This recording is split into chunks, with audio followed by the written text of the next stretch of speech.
Howdy, and welcome to episode 40 of T-Shirts and Shawls. I'm Karen, and today is Wednesday, October 18th, 2017. Wednesday? Did I say Wednesday?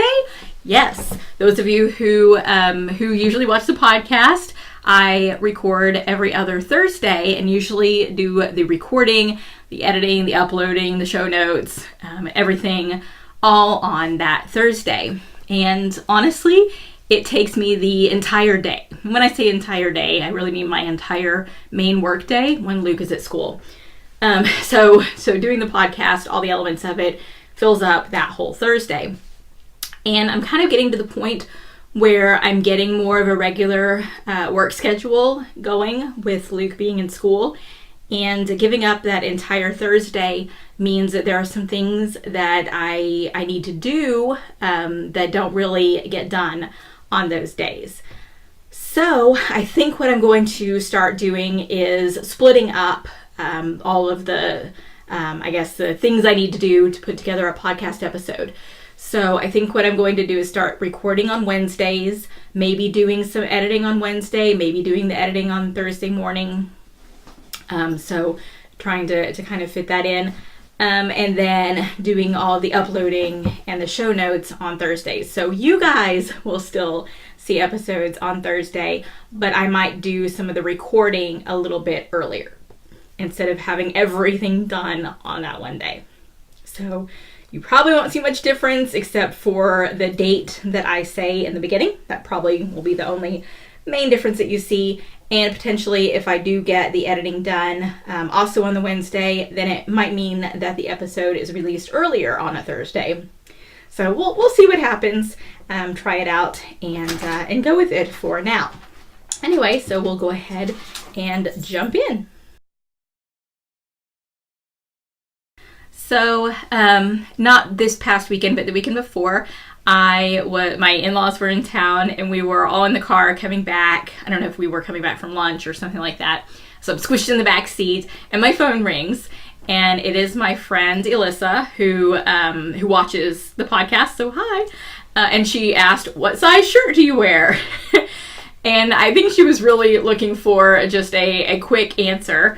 But really the answer is that depends, because depending upon the fit of the shirt, if it's, the kind of the straight, boxy kind of men's fit, or if it's more of a fitted fit, it really depends. So I kind of gave her that answer. But apparently the reason she was asking is because she was out shopping and she saw a shirt that she thought that I would really like and she wanted to get it for me. And I think the intention was that this was going to be my Christmas present. Alyssa is in my knitting group. So I think it was supposed to be a Christmas present, but I think she also just didn't want to wait until Christmas. So she also asked me, do you want this now or do you want it for Christmas? And I told her, I can't decide, surprise me. So she went ahead and gave it to me now at Knit Night recently. So let me show you the shirt and why she thought that it would be perfect. So it is a cat, so Cat Milton, so Hamilton in cat form, and then it says an American Meowsicle. So that is the shirt that she thought would be perfect for me and appropriate, and it is, so thank you very much, Alyssa. Love the shirt, and this is actually the first time that I've worn it, so the inaugural wearing of the shirt happening on the podcast. So the Hamilton musical I have talked about before on the podcast, so if you have watched before, then you've definitely heard me mention it. But it is something that, I got really into, and I was talking about it probably quite a bit, especially at Knit Night, and so my friends also started listening to it, and then we got to geek out on sharing different parts of it, to the point that our ringtones or text tones, whenever we would text each other, thought about what would be the perfect ones from Hamilton to use as text tones. And I think maybe I'm wrong, but I think the one that is on her phone for whenever I text her is a Hamilton one. There's a song where they're doing a battle, and so all of the fighting and everything is happening, and there's one point where it says incoming, and I think that is the text tone on her phone for when I text her. I tried to set up some text tones on my phone, and although I've done it in the past, and I Googled, how do I do this?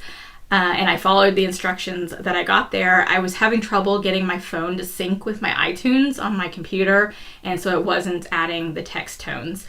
And so I kind of gave up, and I thought I'll come back to that at some point and maybe try to fix it, and I just haven't gotten back to it. So maybe at some point I will figure out what was going on with my phone and why it wasn't syncing and why I couldn't get the text tones, because there are so many. I mean, we started brainstorming a list, and it just kind of just piled on a huge list of possibilities for some really fun ringtones and text tones.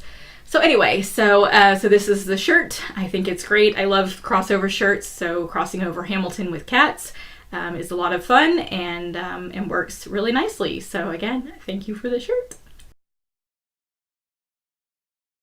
So for the shawl segment this time, I have to do something a little bit different from normal. Instead of having a feature shawl, I have to do a little bit of, shawl shaming, and I mean this shawl shaming of myself. See this? This is my stack of 3 shawls. So if you've been watching the podcast, you may recognize Rice Fields, which I finished quite a while back. My Wonder Woman wrap, and the one I finished more recently, the Wicked shawl. What do these 3 shawls have in common? None of them have been blocked.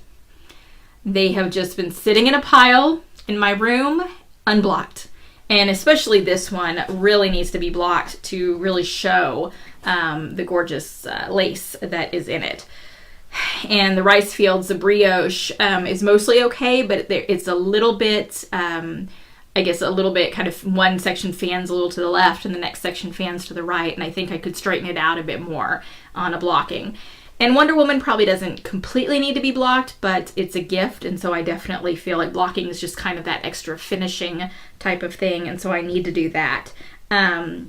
Wicked does not have the ends woven in. I think I wove in the ends on the others, so at least, I did at least weave in the ends on the others. But I'm doing this and sharing it on the podcast because I need to just sit down, put these in water, soak them, and then just lay them out, do the blocking. None of them needs extensive pinning. It's really, especially for these 2, kind of a soak and lay it out and just smooth it out. This one might need a little pinning, but not anything big. It doesn't take a lot of time. I just haven't done it. And I actually run a Facebook group called Building Your Knitting Skills and Confidence, which, by the way, if you are not already part of the group, I definitely invite you to join. I have daily challenges for the group. So on Mondays, we create our goals for the week. And then on Saturday, or just over the weekend, you look back at the week to see if you've met your goal. This is my goal this week that I posted in my Facebook group, that I am going to block these 3 shawls. I also have a gift project for a friend for a baby that was born now, I think, a month and a half, maybe almost 2 months ago. I need to sew buttons on it. It's a little vest. It has buttons on the back. 2 buttons. I need to sew 2 buttons on it and mail it. If I don't do that soon, that baby is going to be too big to wear the vest. So I need to just sit down and do it. And a lot of times I am I'm definitely very deadline driven. So if I'm given a deadline, if I say I'm going to do something by this date, and especially if other people know about that, then I get things done. That's why, like with the Yarn Club packages, I give specific dates. The shipment dates are going to be this date, and this date, because I know that as long as I have committed to those dates, I will do that. So I don't know if I need to commit to a date for this, but I know that I need to kind of publicly say I am behind on blocking my shawls and on finishing the other project, and I just need a little accountability. I guess that's That's really what I'm looking for. I just need a little accountability on this.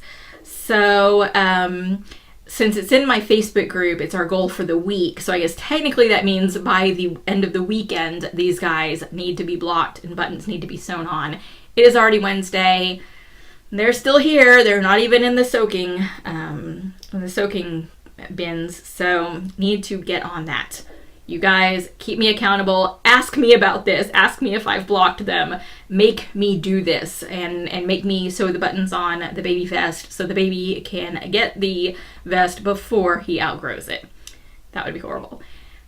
So that is my shawl segment today, because I just need that little bit of public accountability. And if, again, please feel free to join the Facebook group if you have not already. It's kind of nice to have that goal each week. We don't make people feel bad if they don't make their goal, but sometimes it's nice just to publicly state, or publicly within the group, state that this is the goal that you have for the week. And then there are other challenges, sharing tips and tricks, sharing suggested patterns, looking at your whips, kind of the works in progress in your projects, and sharing funny knitting memes on Fridays. So I will link to that in the show notes, or you can search Facebook, Build Your Knitting Skills and Confidence, and that is my group.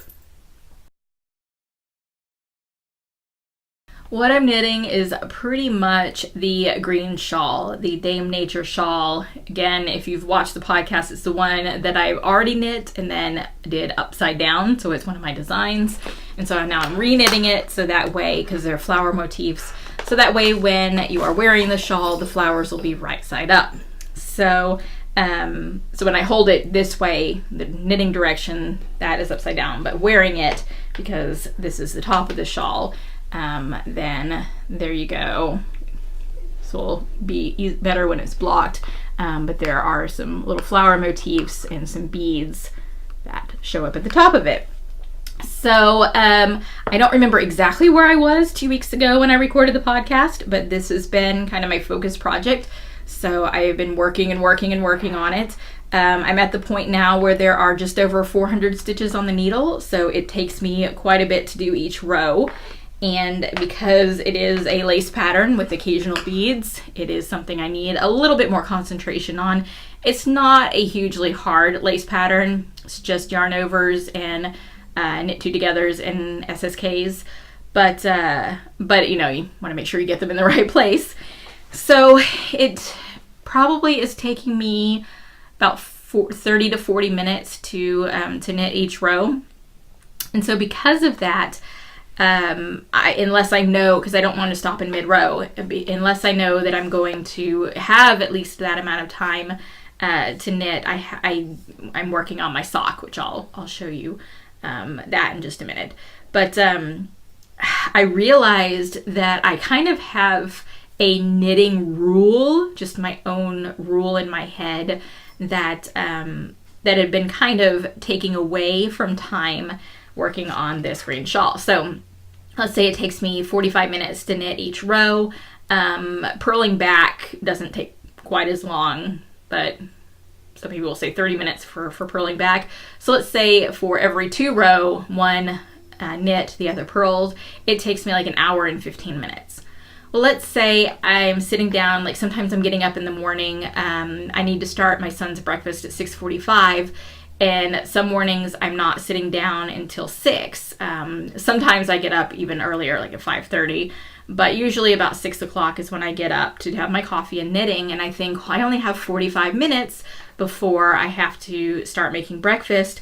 So that's not enough time to knit the knit row plus the purl back row on this shawl. And for some reason, I seem to have it in my head that I had to do the rows in pairs, that I couldn't work on the shawl unless I had enough time to do both the knit row and the purl row. So needing over an hour to be able to do that. And I realized that's just silly. Why do I need to do that? Yes, I do not want to stop in the middle of a row, but there is no reason why I have to knit both rows in one sitting. So once that kind of clicked with me, realizing that I had this completely arbitrary rule that did not need to be followed. I've gotten more done on this shawl because I sit there and I think, oh, I have about 40 to 45 minutes to knit. That's enough time to do one row. And it's a lot easier to find those 40 to 45 minute chunks of time to knit than it is to find the hour 15 or hour and a half. So that has been helping. And in fact, right now, I am stopped after just knitting a knit row, and the next row is a purl row. So there's the back of the shawl. So that has been helping. I am not quite finished with the first pattern repeat for this section.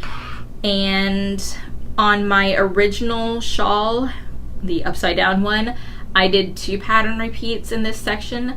It's a pie shawl, so basically how it works is that you can do so many rows before you need to do the increase. So you do a certain number of rows and then you double your stitches, and then you do a bigger number of rows and then you double your stitches, and then you can do even more rows and double your stitches, and so on. So I'm at the point where I could do a lot more than just the 2 repeats and it would still fit in this section without having to double the rows. So I'm thinking right now, and I kind of want to see also what size it gets to. I'm thinking right now my plan is to do 3, and I might try for 4. I still have a border because this is the last section. So I do still have a border, and I'm not increasing before the border, so I do have to keep those rows within the number of rows I can fit in this section. Anyway, but I'm almost finished with the first repeat, which means I have at least 2 more repeats to go. And I have to admit, it's kind of like, oh, can this shawl just be done? Especially because I am focused pretty solely on it lately. And there are other projects I really want to do that I just want this to be done. And I think that's actually what happened with the first shawl. I think the only reason that I did 2 repeats and not more is because I just got tired of it and I wanted it to be done. But one thing that I noticed with the completed shawl for the first one is that I would have liked it to have been a little bit bigger. So I think doing another set of rows, or another set of repeat, which I think is 24 rows, somewhere around there. Yeah, I think it's 24 rows. I think if I do another repeat, so another 24 rows, and that will help the shawl get at least a little bit bigger. So this is another kind of accountability thing. You guys, make me do more than the 2 repeats. I should do at least 3 repeats because this shawl really should be just a little bit bigger. There is plenty of yarn. There is no problem in running out of yarn. And I think it would just be nicer to have the size of the shawl just slightly bigger. So accountability, guys. Make me keep going on this shawl to get to the size that it should be, not to the size where I just want to give up.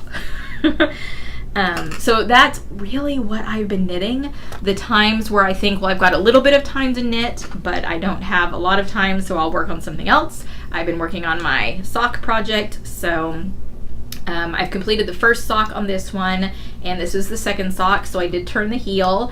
And I think I have 1 more round of decreases on the gusset, and then it'll just be straight on to the toe. So this is Jinx Yarns in the House Cup colorway, so a Harry Potter colorway. And yeah, so hopefully I will get these finished. Maybe I'll have them finished by the next podcast episode and can dig into my self-striping stash and pick out more self-striping socks to do. But I have made some progress on that. So those are really the 2 things I've been working on. I did a little bit of that long and winding row cowl with my hand spun. I basically have been doing that when Luke is at swim lessons. So a little bit of work on that, still some more to go because I'm just basically knitting until I run out of yarn. And then I have one other small project I'm working on that fits in the what I'm dyeing section, so I will talk about that then. But yeah, that's really what I've been knitting the past 2 weeks. I've really been trying to focus on the green shawl so that I can get it done and get that design written out, off to the tech editor and test knitters, and eventually release it. So for dyeing Roundtable Yarns news, some exciting news. So my local fiber festival is the DFW Fiber Festival. For those of you not in the area, DFW is Dallas Fort Worth. So this festival has been going on, I think the next one will be the 12th year. It could be the 13th, but I'm pretty sure it's the 12th. So it's been going on for a while. It started out very, very small, and it has grown and grown and grown each year, and now it has become one of the fiber festivals that people in the industry really want to be part of. So when teachers are chosen for the festival, they are very excited about, sorry about the chair noise. So teachers are very excited about teaching because the teachers are treated very well.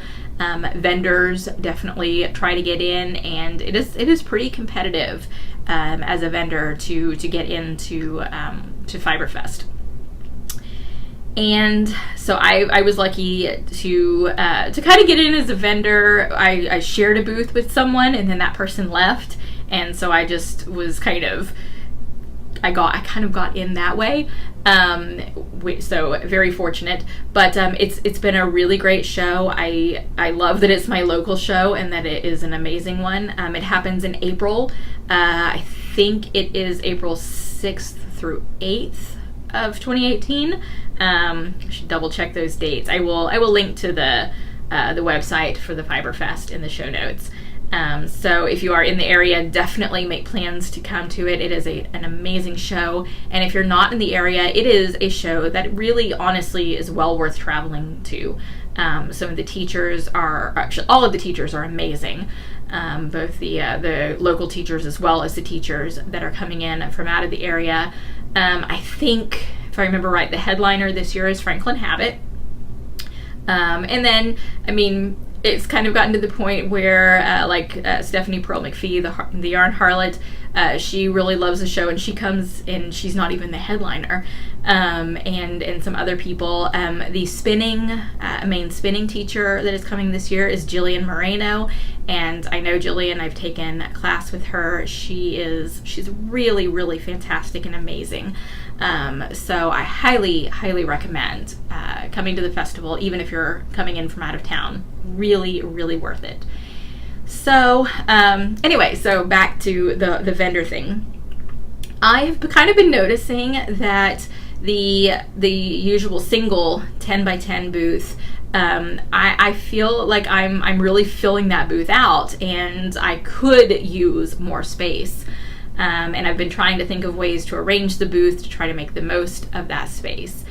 And last year, just to see, I asked for a double booth, and it's there again. It's hard to get into the festival, but and then getting a double booth makes it even harder. And last year I did not get a double booth, but I got a single. I was in, so that is honestly what I truly care about. I just want to be in because it's an amazing show. This year they are actually expanding the vendor hall. The vendor hall will be a little bit bigger, and then they're going to have an area that is the fiberatory. They haven't really explained fully what that's going to be, but it sounds really interesting. But anyway, so they are expanding the vendor hall at least a little bit. So I thought maybe this year I can ask for a double, and maybe I could get it. Not gonna hold my breath. I really just want to be in. Even though we've vended in the past, we're not guaranteed that we are in for the next year. So I'm like, really, the most important thing is that I get to be a vendor, period. But if I could get a double, that would be awesome. We got our contracts 2 weeks ago. It was right after I recorded the podcast episode last time. You guys, I got a double. I am so excited. So that means I have a 10 by 20 booth.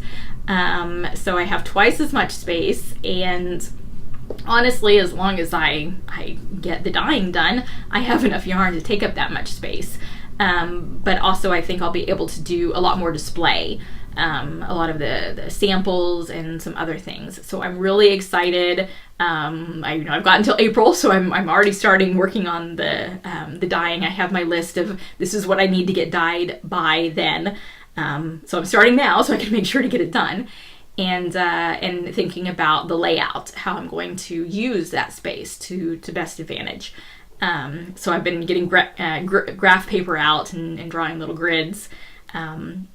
Still haven't decided, for sure what I might do, but I do have a little more time to plan that. So anyway, I am super excited that I get a little more space at DFW Fiberfest. Well, like I said, super duper excited that I'm in, period.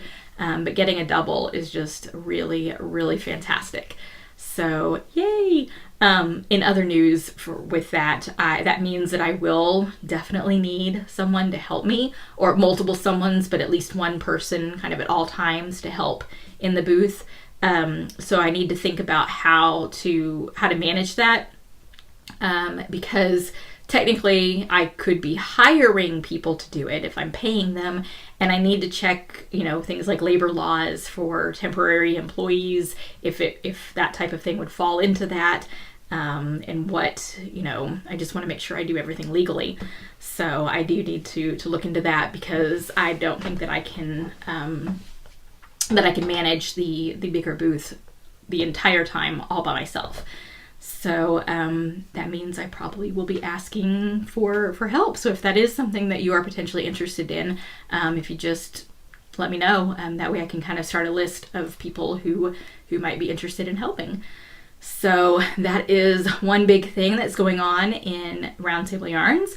The other big thing is that I've been working on the Christmas self-striping colorways. Just a quick reminder that I still have the Halloween self-striping colorway available. I have 4 skeins left, and since Halloween is fast approaching, those are the last 4 I'm going to dye for this year. So I had been doing, like, if I sold out, then I would take pre-orders, and as long as at least one person ordered, I would dye another batch. Now I'm not going to dye any more Halloween. So those 4 are the last 4. If you want one, make sure you get one of those 4. And I will link to that in the show notes. After Halloween, basically, I will retire that colorway and then bring it back out next year, along with potentially a new Halloween colorway. So anyway, so that's Halloween. For Christmas, I think October 30th is 8 weeks until Christmas, and that's when I would like to have the colorway available. So need to really get working on it. So I took sent out a survey for my mailing list to see what kinds of colors people might be interested in for Christmas, because I wasn't sure, do I just do a red and green self-striping, or do I do something a little bit more? And I got lots of really great suggestions and ideas. A lot of them had the suggestions of silver and gold, and those are colors that are kind of difficult to dye. You can do like a light gray to get a silvery type of color. Gold, I've got a golden brown, but that's more of a brown. If you do too yellow, then it's yellow. So gold is a pretty hard color to actually get. So even though there were some great suggestions with silver and gold, I decided not to go that route. But I got some other suggestions. But there were so many suggestions that I was having a hard time choosing. So I decided, and you guys are the first ones to hear about this, I decided to do 2 Christmas colorways for this year. A more traditional red and green, and then something that was, I'm not ready to reveal the other one. I'll just say it brings about the idea of winter and the Christmas season a little bit, and doesn't scream Christmas.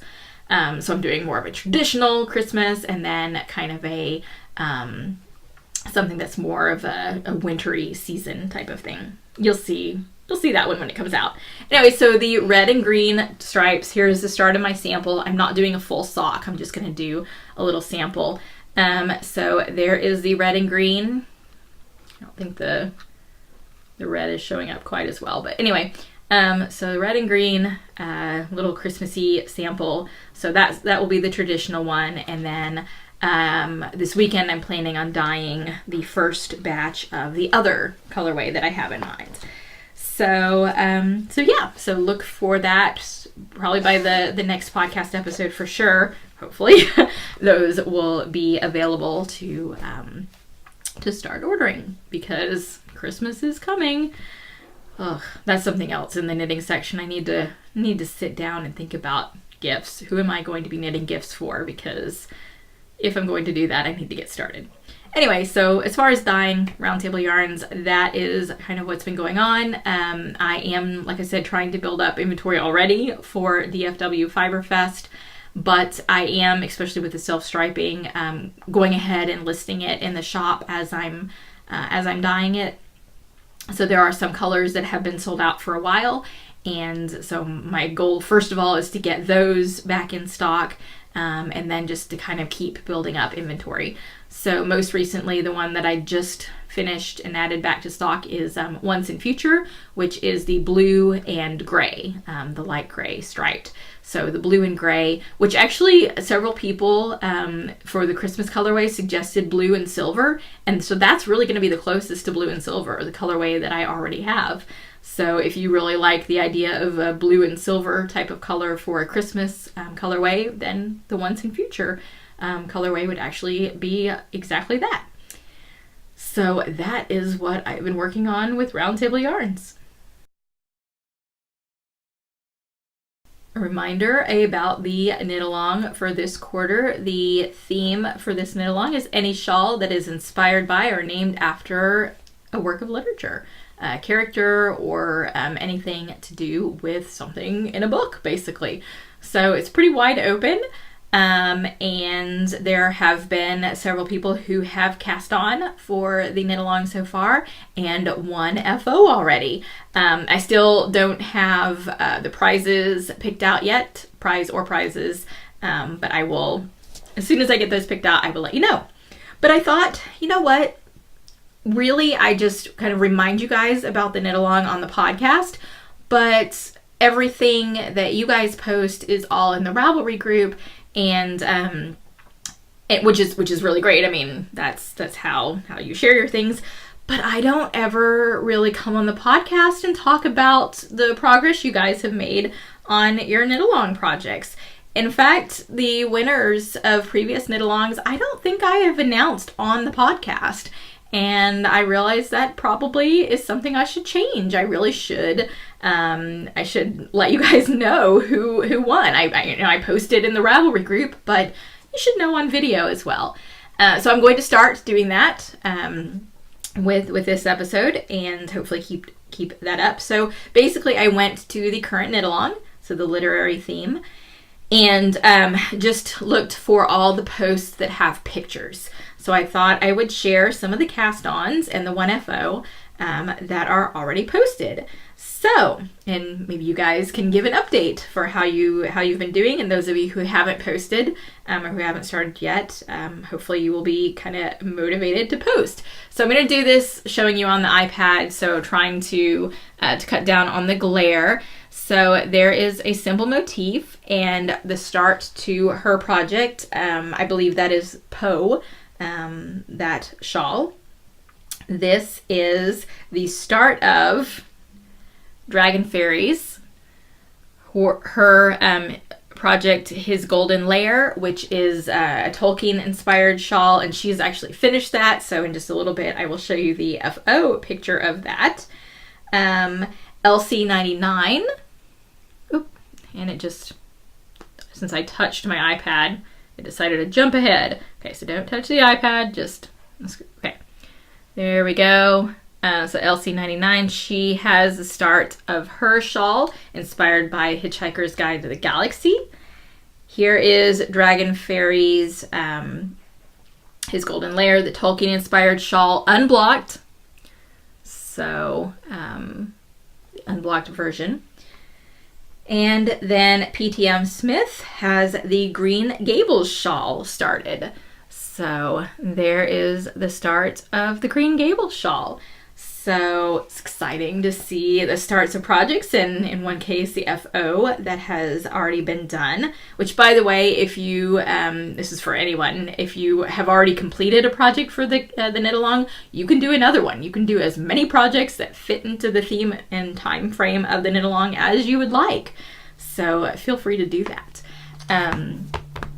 I also am doing his golden layer, the one that is the FO in the group. I showed you guys the colorway last time. It's that golden brown. It's a worsted weight shawl, so it should be quick to do, but I have not even wound my yarn yet. Mostly because like I said, I really do want to focus on that green shawl, and I'm afraid that if I get started on the other shawl, that I will turn my attention more toward it, and the green shawl will get neglected. So I'm trying really hard to not cast on something else. But I'm kind of feeling like I need a project in between socks and the green shawl. So I think I might go ahead and wind that yarn and get that started pretty soon. If not, it'll probably be some other project that I start. But anyway, so for the knit along, I hope you guys have made some progress on your shawls. And for those of you who have not yet started or who have not yet posted about your start, please go to the Ravelry page. I will post a link in the show notes and show us how you've been doing on yours. And I will, I'll be mentioning your progress on future episodes because, again, I think it's exciting and I think it should be shared in more places.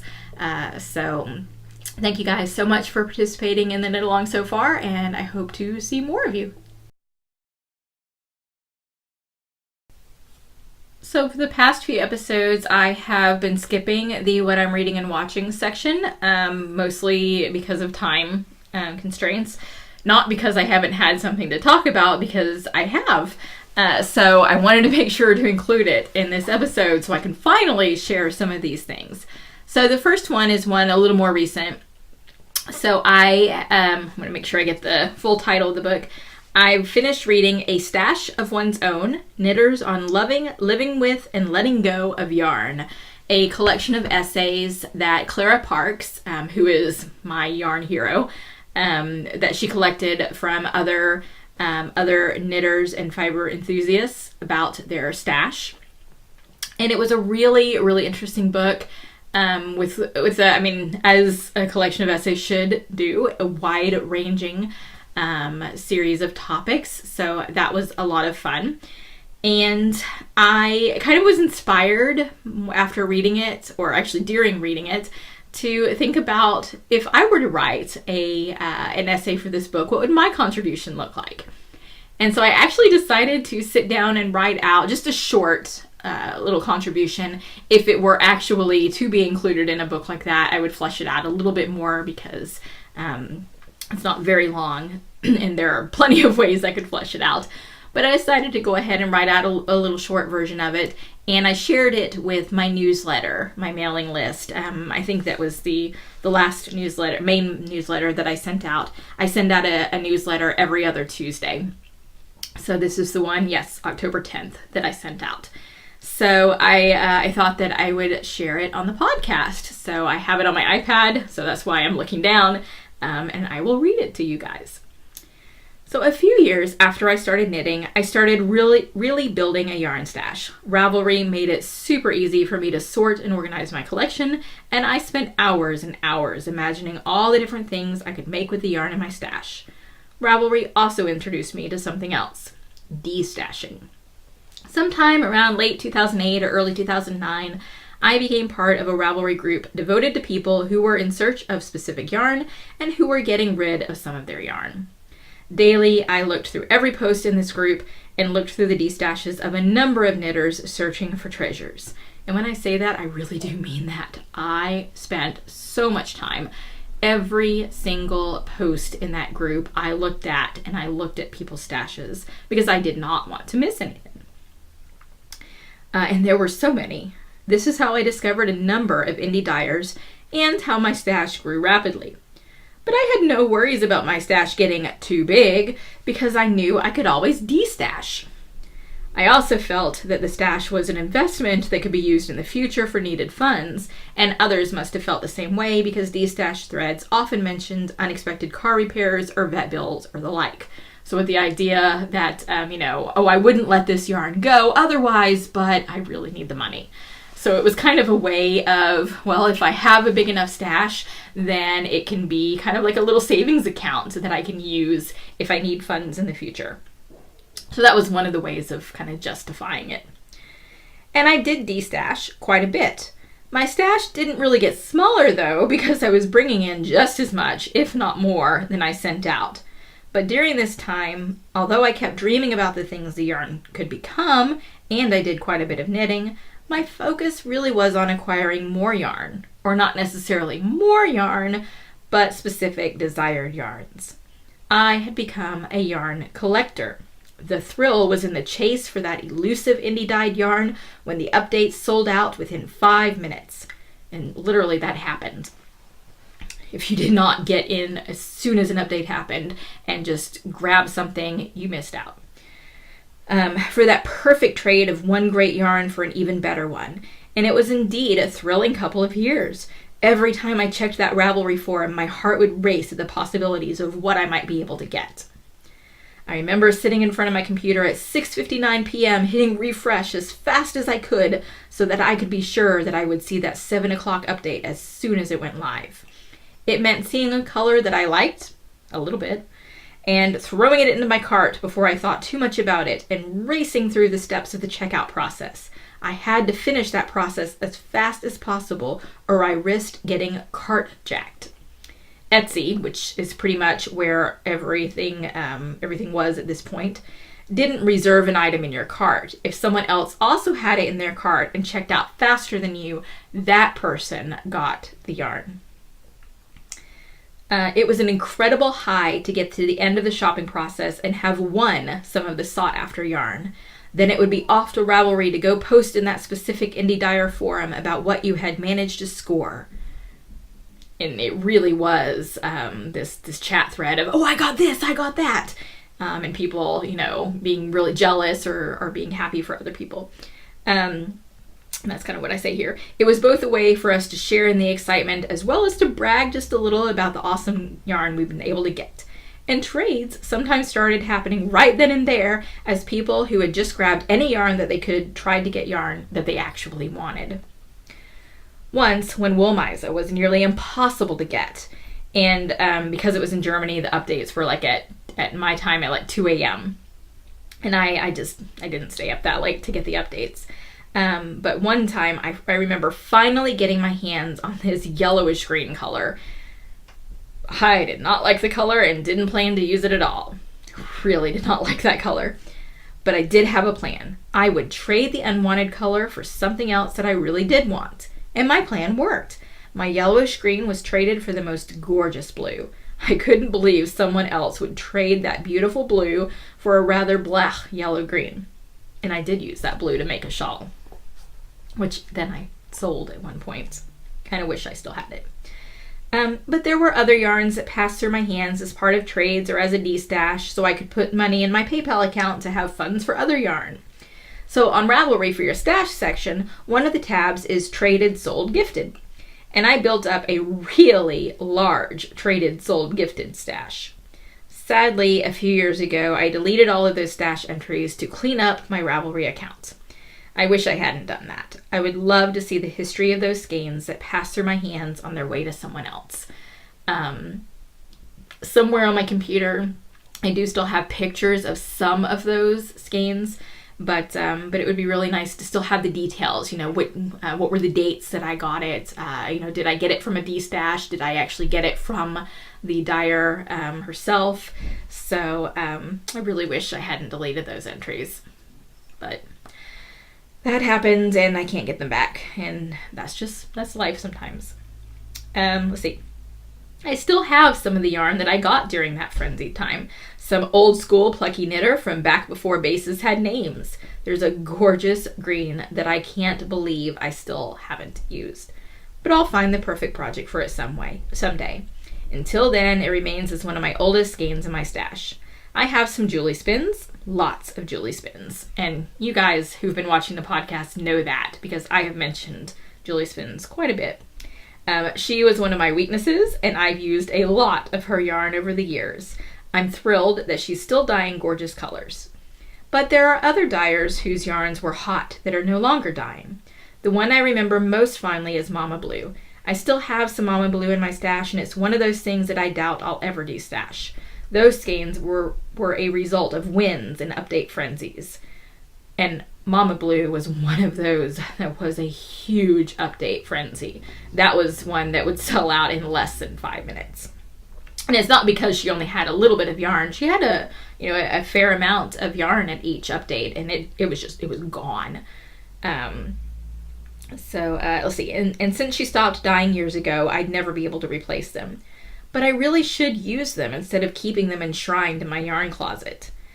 And there are the skeins that got away that I do actually regret getting rid of. Oh, Numa, I'm looking at you. But I did actually use some of that yarn. I still wear the socks I made out of that skein of Sundara that a friend managed to snag for me. I made some socks out of some yarn pirate yarn and gave them to another friend. More socks I still wear from Lotus yarns, and some Numa that I didn't destash. The Blackberry Jam colorway. Yummy. A cardigan, a sweater, some shawls, even more socks. I really don't want to go back to that time.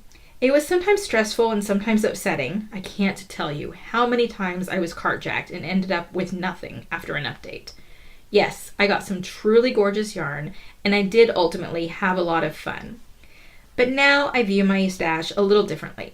Instead of being an investment or fodder for a future trade, my stash is full of yarn that I love for itself and yarn that I've picked up while I'm traveling, which could be the topic for an essay all by itself. And honestly, when I first thought about writing it down, I was actually going to write about the yarn I picked up as souvenirs on my travels. That was going to be the topic of my essay. Yarn that I truly do intend to use someday. Sure, some of it might be destashed at some point, but I'm a lot more selective about what I put in my stash these days. I do still go through a little update frenzy. Mustache, anyone? And you guys know that. But nowhere near how it used to be. I loved my ever-changing stash then, though I love my more stable stash now even more. But I also love the remnants of those days and the ability to reach into the stash and dig up those long-held treasures when the perfect pattern comes along. Maybe it's time to find that perfect pattern for the Mama Blue BFL sock yarn or the Plucky Knitter and Eyes Like the Sea. Yes, a Princess Bride reference. Those are the two still unused skeins that have been in my stash the longest, since January 2009. It's time they become something besides just a good memory. So maybe that's another accountability type of thing, and I think I've just come up with the theme or title for this episode: the accountability. That those two oldest skeins in my stash need to become something. So you guys remind me about that I said that, and that I need to find projects for those and actually use them. And then I shared a picture. This was actually the background screen on my computer for a long time, was this picture of some of my sock yarn. There you go. Some of my sock yarn just laid out on the floor. And down here, so the bottom row, a big chunk of that, and the chunk of the row there is Julie Spins, if that tells you how much of a Julie Spins addict I was.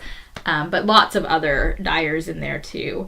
And again, some of those are skeins that I still have, and many of them are ones that have either gone on to new homes or who actually did make it into projects. But so that was my little stash essay that I shared with my mailing list, and I wanted to share with you guys. But there's also one more essay from the book, the actual book, that I wanted to mention because I thought it was really interesting. And I should have looked this back up. I'm pretty sure it was the essay from Deborah Stoller. She's the one who wrote the Stitch and Bitch books, which actually is the book that I used to learn how to knit way back when 2004, 2005. So her essay was, I can't remember, it was like Knitting and Feminism or something about the title. But she was thinking about how a lot of times people, and so in this case women, when they buy yarn for their stash, they say, I can't tell my husband about this. I have to hide it from my husband. I have to hide this away, and I can't let him know, how much yarn I actually have in my stash. And it kind of got her thinking about that. And at first she was like, I can't believe that you can't share. I mean, you should be honest, you're in a marriage, you should be honest. and share things. But then she said she went beyond that initial idea and thought about, okay, why do a lot of these women feel like they need to hide this from their husband or from other people who are important in their lives? And I think the idea that she suggested really makes sense, because what is a stash? At its heart, it is, I plan on using this yarn to make projects someday. That's really what it should be. So with that in mind, so I plan to use this yarn to sit down and knit or crochet or weave or do whatever type of craft, and sit down and do that. And a lot of times it's hard for women to admit that that it's okay to have downtime and free time and to take some time for ourselves. And so by having a big stash, we're kind of saying, I am planning on spending this much time in the future on myself, doing something that I enjoy, that's for my pleasure. And sure, I mean, yes, you can knit things for your family and for other people. And so knitting can definitely be something that is not just for that kind of selfish take time to yourself type of thing. But that's kind of what it sometimes feels like, that you're taking that time for yourself to do something that you really enjoy. And having a large stash is a way of proclaiming that you're planning on taking a lot of time to do that, to do something that you really enjoy. And unfortunately, in many ways, women are shamed for being selfish and taking time for themselves. And so hiding the size of the stash is something that, and probably people, I mean, I've never thought of it this way. It's probably not something that people are consciously thinking, but hiding the stash is kind of a way of hiding that thing that we are worried that society or our family or anyone might shame us about, in declaring that we're just going to, take some time for ourselves. Anyway, she said a lot better than I did, and it made a lot of sense in the way that she explained it. But I just thought that was a really interesting idea, and something that maybe we should, kind of claim our stashes, claim the size of our stashes. And in fact, there is actually a thread on Ravelry. I think it's in one of the main, I know it's in one of the main 6 boards. I think it's in the yarn one. It's called Flash Your Stash. And the idea is that you take all of your stash out and take a picture of it and share that picture in that thread. Maybe we just need to do more of that. Declare, this is the size of my stash, and that means that I am planning on knitting this stuff, or crocheting, or weaving, and I don't feel bad about that. I mean, obviously, do the things that you need to do. Don't let your children go hungry and whatnot, but don't be ashamed for taking time for yourself. So I thought that was a really interesting way of looking at why people might feel like they need to hide the how big their yarn stash is. So it was a good book. I definitely recommend it, and I will link to the book in the show notes. The other book that I recently finished that kind of made a big impression, I actually listened to, but I was there's so much that I wanted to refer back to in the book that I decided to also buy a print copy so I can flip back through the essays. So this is another series of essays, but this one is written all by the same person. So it is Neil Gaiman, The View from the Cheap Seats. And this is basically a collection of many of his nonfiction essays or speeches. In some cases, they were speeches. Sometimes they are introductions to other people's books. And there's things that have been published all over the place, and so collected here and arranged somewhat thematically. And in the beginning essays, the section is Some Things I Believe, And a lot of the stuff in this section was about reading and about how important reading was to him as a child, and obviously still is. And like one of the titles is Why Our Future Depends on Libraries, Reading, and Daydreaming. So apparently it was a talk that he gave at the Reading Agency in 2013. So just really fascinating ideas about why it is so important to read, and especially reading from a young age, and the way he kind of consumed books, especially when he was younger, and the types of things that he read. It was really, really fascinating. He also has, the next section is Some People I Have Known, so he does reflections on various people. He does reflections on science fiction kind of more in general. He's got sections on films and movies, sections on comic books, because he definitely is also in the comics world. A little bit on music. And I actually did not realize that he is married to Amanda Palmer. I've heard of her. She was, I think still is, a musician, but she's also written a few books, and I actually did not realize that they were married. Anyway, he's got a section on Stardust and fairy tales. Stardust is one of my favorite books by him. And then just kind of a few other kind of random things here and there. And I think really the reason why I wanted a print copy of this is because he gives so many suggestions of things that he's read over the years, or introductions to, or some of these introductions to some of the books. It really made me think, wow, I have not read that. I would really like to read it. The way that he describes it and talks about it makes it sound really interesting. And a lot of it is some earlier science fiction, and some other things that I maybe kind of heard of but haven't really read. And so I'm kind of feeling like I want to use this book a little bit as a roadmap for what I want to read over the next few years. So I'm going to go back through the book. Like I said, I listened to it. And the nice thing was that he did the audio book version himself. So it was really fun to actually hear him, Neil Gaiman himself, reading these essays.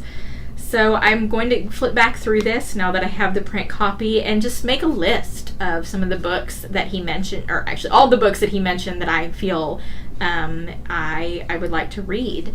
And then just kind of start going down the list and reading those books. Part of it is because I feel like in my reading these days that there's I don't have a direction for my reading. There's so much out there that I could read, and sometimes when you have too much choice, it is hard to make a choice. And I think a lot of the times when I'm not really doing much reading, a lot of it is because maybe I've just finished a book and I don't really know what to start next.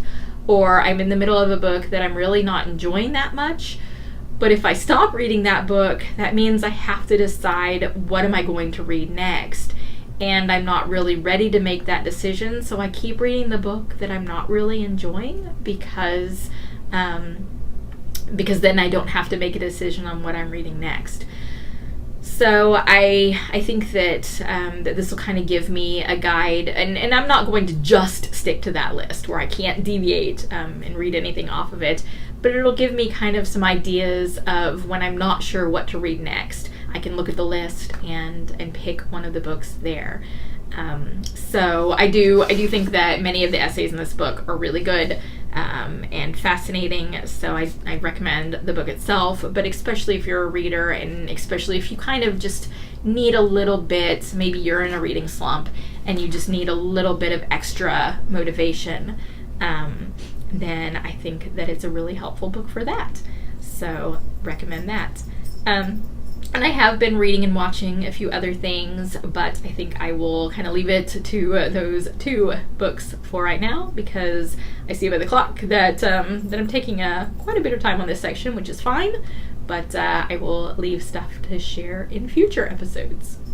Quick updates on the kittens. They are doing really well, and I'm so glad that we got the kittens because they help make the house not feel so empty. and really have helped kind of heal my heart a lot the past few weeks. So I'm very glad we have them. Eva has taken to being my morning companion. Last year I started waking up early before Jarrett and Luke and having time to myself to have some coffee and do some knitting. And Merlin would be the one who would curl up with me, and I had the red chair. Actually, the chair, if you watched last episode, the chair I was sitting in, I would sit there and Merlin would be curled up beside me. And then after we lost Merlin, Sam started becoming my morning companion. And now that Sam is gone, Eva has become my morning companion. However, Eva doesn't seem happy to sit beside me. She wants to sit in my lap, which if you have tried knitting with a cat in your lap, especially a kitten in your lap, that can make it challenging, especially if you have some ends that are hanging down. She definitely likes to try to play it with those, so it's been some training going on to try to teach her to sit in the lap without playing with the knitting. And then also for me to kind of hold my knitting in a place where it's not at risk of being snagged by her teeth or her claws, especially the green shawl. I would really hate if that lace weight shawl got snagged. But we seem to be working things out okay, and so we're kind of getting into our little morning routine, which is nice. As far as just kind of how I'm doing personally, I don't think I realized quite how how bogged down I'd been feeling. And probably a lot of it was the stress of trying to make decisions about Sam, especially with his eye, doing his eye surgery, and then ultimately having to make that decision to let him go. And I just realized that I've been doing all the things that I need to do. You know, I've been getting the yarn club out. I've been doing all the other work, you know, sending out my newsletter, doing everything that I've committed to. But I thought when Luke is in school 5 days a week and I have all this time that I can use to do some work, but I really haven't gotten a lot done. And so I've been wondering, why have I not gotten a lot done?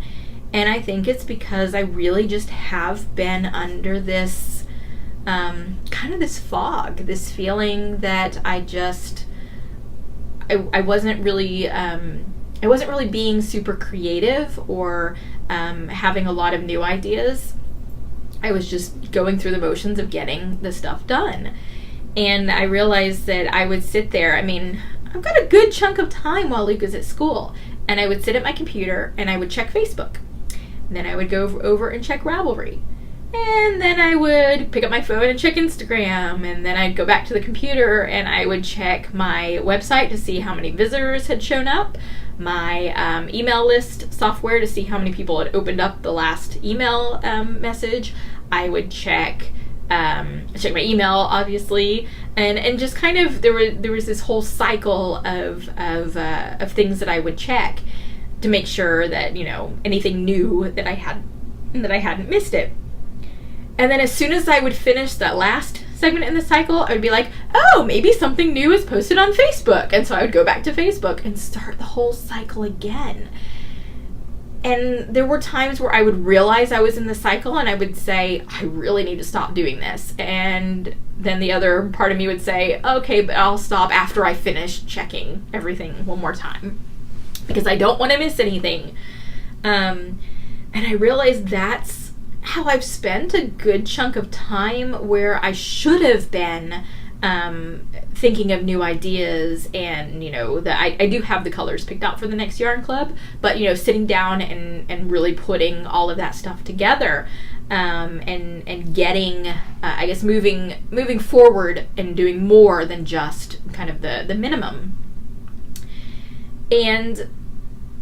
But like I said, I would realize that I was doing that, but I wasn't able to get myself out of it. And then last week on Thursday, I woke up and I suddenly felt like that fog had been lifted. I'm not saying that, I'm no longer sad about Sam or even Merlin or Guinevere. That is still definitely there. But I didn't feel that same heaviness that I had been feeling. I don't know what changed. Nothing seems to have been different, but it just felt different that day. And I got up and I told myself I am not going to get in that cycle of checking things to see what I've missed. I know that I need to do this, and this today, and that's not on my computer. So instead of getting on my computer first thing, I'm going to do those things and not get on my computer until later in the afternoon. And when I do that, I've got my list of things to do, and then I am going to go through and do those things and not allow myself to get stuck in that cycle. It's okay if I'm only checking Instagram once or twice a day. I don't need to check it once or twice an hour, which honestly I had been doing. It's okay. I'm not going to miss something. There are things that are, there are possibly things that are time sensitive, but nothing that is so time sensitive that I have to watch for it every 20 to 30 minutes. I do have a little notification set up on my phone. If someone places an order on the website, that notification will pop up. So that way I can go ahead and ship orders out pretty quickly. But really, there isn't much else that is critical, that can't wait a few hours. So it is okay if I'm not checking into those things and getting into that cycle all the time. And I sometimes have, over the past week, have started that cycle. And as soon as I realize it, I have been able to stop myself. Okay, stop. You can't even go any further in the cycle. You don't need to check things. Just stop. And it's worked. Again, I don't know what is different, but something just happened. And I feel like I am getting more done. I've been saying I need to get the Christmas colors planned out. I finally sat down and did that. I finally came up with, I went through, I knew where I wanted to pull the names from, and I finally sat down and started, rereading the story that I knew I wanted to use to see, which lines I want to use for the names, and I picked those out. I'm doing things that are more on that creative side, that are the things that I thought I would get more of done by having Luke in school. So again, like I said, it's not like I've just completely forgotten the cats we've lost or anything, and I'm not saying that it was only that was kind of weighing me down, but I do feel like I've just been, I don't know, I've gotten out of that fog, I've gotten that weight kind of lifted a bit, and I'm really starting to be able to think about doing things other than just the bare minimum that I've promised to get done. So I'm excited. I've been, moving forward with some other ideas and things to hopefully be able to share with you guys. There were some new colorways that I just released, a couple of them I'd been sitting on for a while, just because I hadn't done the extra work of even just taking their pictures and writing up, the page on the website to add them to the list. So I've been doing those things now because I feel like I want to do those things. And it's exciting, and I am looking forward to kind of seeing where this renewed energy takes me. So I wanted to kind of share that with you guys. Again, just like I said, I guess that's the theme of the episode, a little bit of accountability. I think sharing things with other people really helps to either show you what progress you've made or to help you make progress, like those shawls that I need to block. So I am going to go ahead and end the episode there. And thank you guys so very, very much for watching. Whether this is your first time watching, thank you for checking me out. I hope you will come back and watch the podcast again, or go back and watch previous episodes as well. And for those of you who are continue watching, thank you so much for coming back, spending about an hour with me every other week. And Until next time, happy knitting.